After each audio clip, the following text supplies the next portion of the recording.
사랑하는 동산의 성도 여러분, 우리는 지금 불안한 시대를 살아가고 있습니다. 세계 정세는 그 어느 때보다 혼란스럽고 경제는 불안정하며 우리의 일상 속에서도 개인적인 수많은 염려와 근심부터 또 공동체적으로 수많은 걱정과 문제들이 가득합니다. 교회 안에서도 다르지 않습니다. 성도의 가정, 자녀 문제, 건강 문제, 교회의 여러 과제들까지 우리의 마음을 무겁게 하는 일들은 끝이 없어 보입니다. 이러한 현실 속에서 오늘 본문은 우리에게 전혀 다른 차원의 말씀을 주십니다. 바로 주 안에서 항상 기뻐하라. 너희 관용을 모든 사람에게 알게 하고 아무것도 염려하지 말고 다만 모든 일에 기도와 간구로 너희 구할 것을 감사함으로 하나님께 아뢰라 라고 명령하고 있습니다. 이제 놀라운 것은 우리가 그렇게 할 때에 하나님께서 모든 지각에 뛰어난 하나님의 평강을 우리 그리스도 예수 안에서 우리의 마음과 생각을 지키시겠다라고 약속해 주시는 것입니다. 이 놀라운 말씀을, 이 놀라운 축복과 약속의 말씀을 오늘 바울은 로마 감옥에서 기록하고 있는 것을 우리는 알고 있습니다.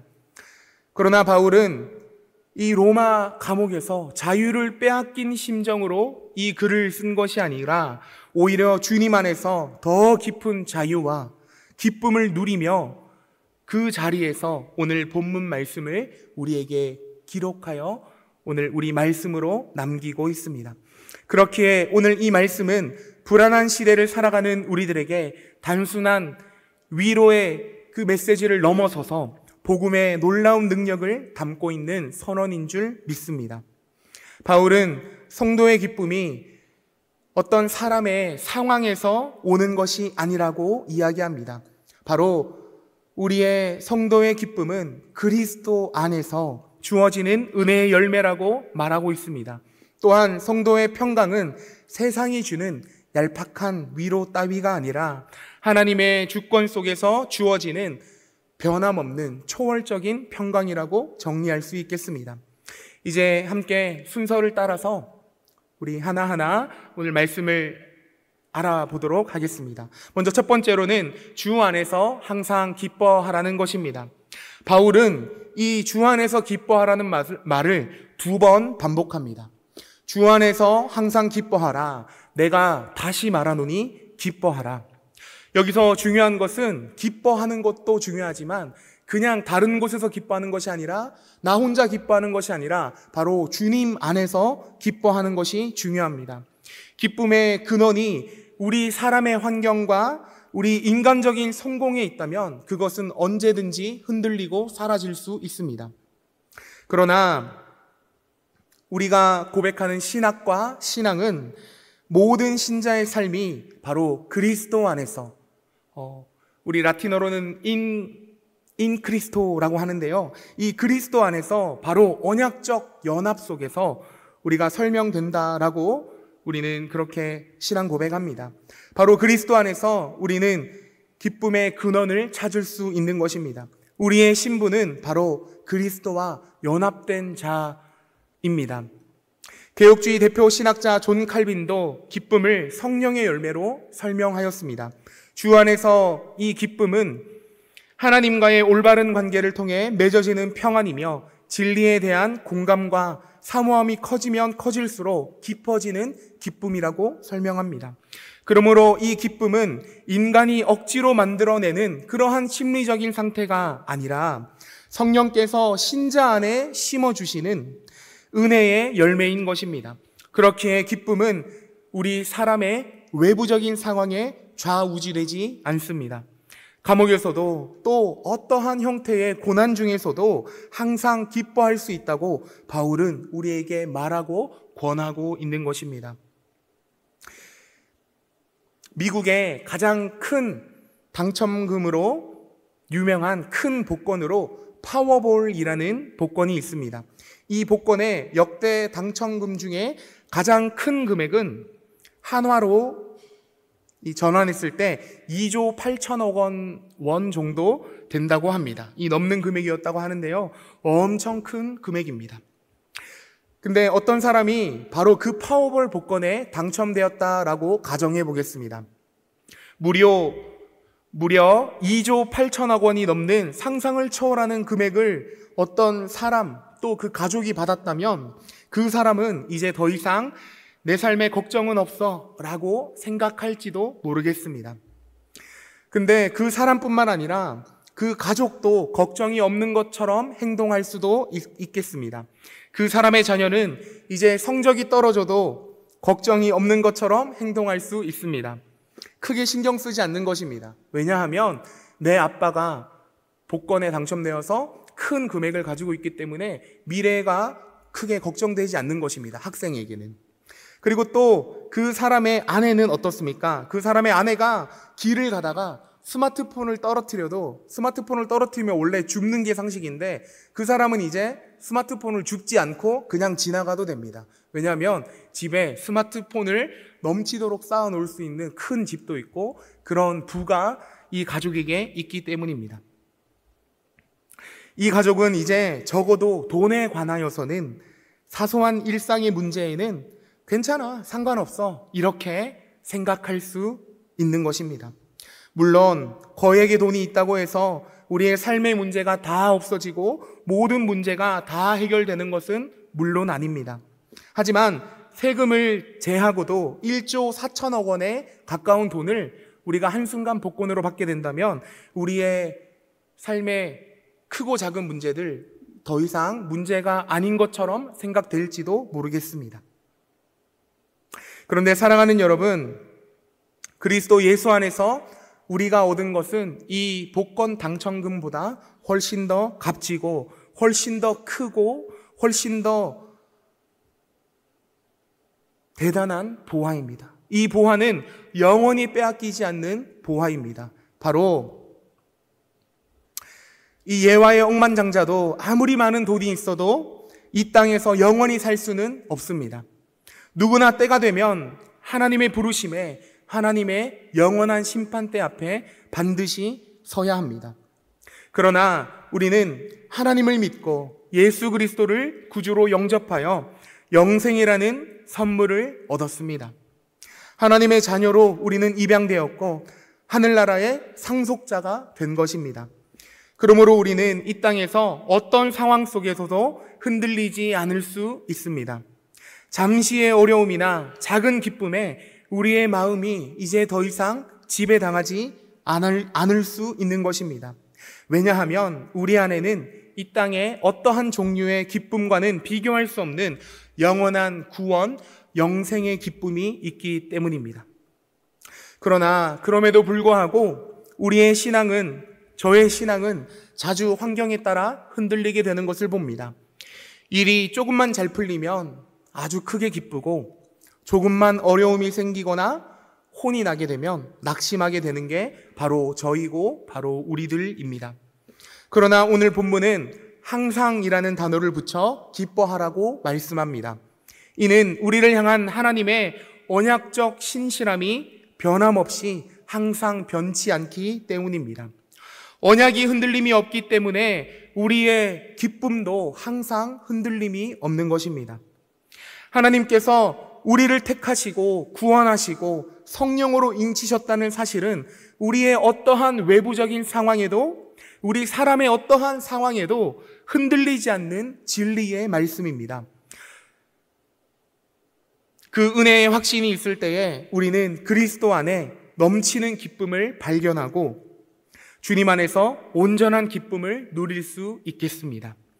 이러한 기쁨이 오늘 예배하는 모든 동산의 성도님들에게 가득하시기를 소망합니다. 두 번째로 살펴볼 것은 너희 관용을 모든 사람에게 알게 하라는 것입니다. 여기서 바울이 사용한 관용이라고 번역된 원어는 에피에이케스라는 단어인데요. 이 뜻은 부드러움, 온유함, 절제, 포용을 포함하고 있는 단어입니다. 이 단어는 단순하게 부드럽다는 뜻을 넘어서 손해나 역경을 감수하고 자신을 억제하며 상대방의 부족함이나 약점을 너그럽게 덮어주고 양보하는 영적인 인내를 내포하고 있는 것입니다. 이는 그리스도의 온유와 겸손에 기반하여 우리 자신의 정당한 권리나 이익을 포기하고 다른 사람의 입장을 이해하며 너그럽게 대하는 태도를 말하고 있는 것입니다. 우리 그리스도인들은 자기 권리를 끝까지 주장하기보다는 복음을 위하여 양보하고 사랑으로 대하는 태도를 보여야 하겠습니다. 바울도 빌립보서 4장 1절에서 3절의 내용을 보았을 때 빌립보 교회에 내적인 분쟁이 있었음을 알고 있었습니다. 그래서 바울은 예수 안에 있는 믿음의 성도들의 삶에 타인을 향한 관용이 더욱 필요하고 드러나야 함을 강조한 것입니다. 또한 우리의 신앙과 신학도 관용과 함께 성화의 삶을 역시 강조합니다. 의롭다함을 받은 신자는 동시에 거룩함을 추구하는 삶으로 부름을 받습니다. 관용은 바로 성화된 삶의 열매 중 하나입니다. 이것은 세상 사람들과의 관계 속에서도 드러나야 합니다. 오늘 본문 말씀 5절에도 모든 사람에게 알게 하라 라고 바울이 이야기했습니다. 교회 안에서뿐만 아니라 불신자 앞에서도 우리는 관용의 자세를 보여야 하겠습니다. 우리의 이러한 양보하고 사랑으로 대하는 이 관용의 자세가 복음의 빛을 드러내는 통로가 되기를 소망합니다. 세 번째로 살펴볼 것은 아무것도 염려하지 말라는 것입니다. 이어서 바울은 오늘 본문 말씀에 아무것도 염려하지 말라고 합니다. 여기서 아무것도라는 말은 우리의 모든 삶의 영역을 포함하고 있습니다. 우리 사람들은 본성적으로 염려합니다. 아담의 타락 이후에 인간은 하나님을 신뢰하지 못하고 자기 힘으로 미래를 책임지려 하기 때문에 늘 근심하는 존재입니다. 그러나 성경은 염려를 죄로 규정합니다. 염려는 하나님을 불신하는 마음의 상태이기 때문입니다. 염려하지 말라는 이 말씀은 우리 예수님께서도 제자들에게 수차례 말씀하셨습니다. 그중 누가복음 12장 22절에서 24절 말씀을 제가 읽어드리겠습니다. 또 제자들에게 이르시되 그러므로 내가 너희에게 이르노니 너희 목숨을 위하여 무엇을 먹을까 몸을 위하여 무엇을 입을까 염려하지 말라. 목숨이 음식보다 중하고 몸이 의복보다 중하니라. 까마귀를 생각하라. 심지도 아니하고 거두지도 아니하며 골방도 없고 창고도 없으되 하나님이 기르시나니 너희는 새보다 얼마나 더 귀하냐. 아멘. 예수님께서 이렇게 염려하지 말라고 말씀하셨습니다. 그런데 예수님께서 이렇게 염려하지 말라고 말했으니 우리 하나님을 믿는 성도들에게는 어떠한 현실의 문제가 있어도 우리가 그 문제들을 다 덮어두고 외면하고 무시하고 이렇게 하라는 말은 결코 아닙니다. 오늘 본문의 바울은 그 모든 우리의 삶의 문제에 있어서 염려와 걱정 대신에 기도와 간구로 너희 구할 것을 감사함으로 하나님께 아뢰라고 문제 해결책을 기도로 알려주고 있는 것입니다. 그러나 우리가 하나님께 드리는 기도와 간구는 단순히 우리가 원하는 것을 얻기 위한 수단으로 그쳐서는 안 될 것입니다. 기도는 하나님의 뜻 안으로 우리의 뜻을 맞추어가는 신앙 행위입니다. 칼빈은 기독교 강요에서 기도를 믿음의 주요한 실행이라고 이야기했습니다. 기도는 하나님과의 교제를 통해 우리의 불안을 내려놓고 하나님의 뜻을 받아들이는 그러한 신앙 행위인 것입니다. 또한 오늘 본문의 감사함으로라는 말도 중요합니다. 감사가 없는 기도는 불평이 되기 쉽기 때문입니다. 그러나 신자는 모든 것을 합력하여 선을 이루시는 하나님의 주권을 믿기 때문에 긍정적인 응답 그 이전에도 충분히 감사하며 기도할 수 있습니다. 이미 하나님께서 우리를 하늘의 참새보다 까마귀보다 들풀보다 우리를 귀하게 먹이시고 입히시고 돌보시고 붙드시고 계십니다. 우리에게 일용할 음식도 매일매일 우리에게 그 양식을 더하여 주시지만 더 귀한 영생의 선물을 우리에게 주시기 위하여 그 독생하신 아들을 내어 주심으로 우리에게 주셨습니다. 아무리 우리가 이 땅에서 염려가 가득한 삶을 살아갈지라도 우리를 돌보시는 하나님을 늘 생각하고 기억하시며 늘 감사와 기도로 우리의 간구를 하나님께 아뢰시길 축복합니다. 마지막 네 번째로 모든 지각에 뛰어난 하나님의 평강을 우리 함께 알아보도록 하겠습니다. 바울은 오늘 본문의 마지막엔 이렇게 덧붙입니다. 우리가 함께 위에서 살펴본 모든 것들을 우리가 지킬 때에, 우리가 순종할 때에 하나님께서는 우리에게 모든 지각에 뛰어난 평강을 예수 그리스도 안에서 주신다라고 약속하십니다. 오늘 본문 7절입니다. 그리하면 모든 지각에 뛰어난 하나님의 평강이 그리스도 예수 안에서 너희 마음과 생각을 지키시리라. 아멘. 모든 지각에 뛰어나신 하나님의 평강, 이는 인간의 계산으로는 설명할 수 없는 평안, 상황을 초월하는 평강일 것입니다. 이것은 성령께서 주시는 은혜의 열매라고 할 수 있겠습니다. 여기서 우리의 마음과 생각을 지키신다라는 이 이어지는 말은 바로 군사적인 이미지로 이해하면 편하겠습니다. 하나님의 평강이 성도의 마음을 마치 군인이 자기 나라를 지키고 자기 나라 국민을 지키듯이 하나님의 평강이 우리의 마음과 생각을 지켜주신다라는 것입니다. 우리의 마음은 쉽게 무너질 수 있습니다. 사탄은 우리를 끊임없이 작은 염려부터 큰 불안을 통해 우리의 믿음을 흔들려 합니다. 그러나 우리 하나님의 평강은 그리스도 예수 안에서 우리의 마음을 굳게 지키십니다. 개혁주의 신학자 칼빈의 이 구원에 관한 핵심 교리인 칼빈주의 5대 교리 중에 마지막 부분, 성도의 견인이라는 부분이 있습니다. 오늘 이것과 연결하여 말씀을 맺기 원합니다. 하나님의 은혜로 택함받은 자는 끝까지 보호받는다라는 것이 바로 성도의 견인입니다. 한번 하나님이 정하신 구원은 어떠한 경우에도 취소되지 않는다라는 것입니다.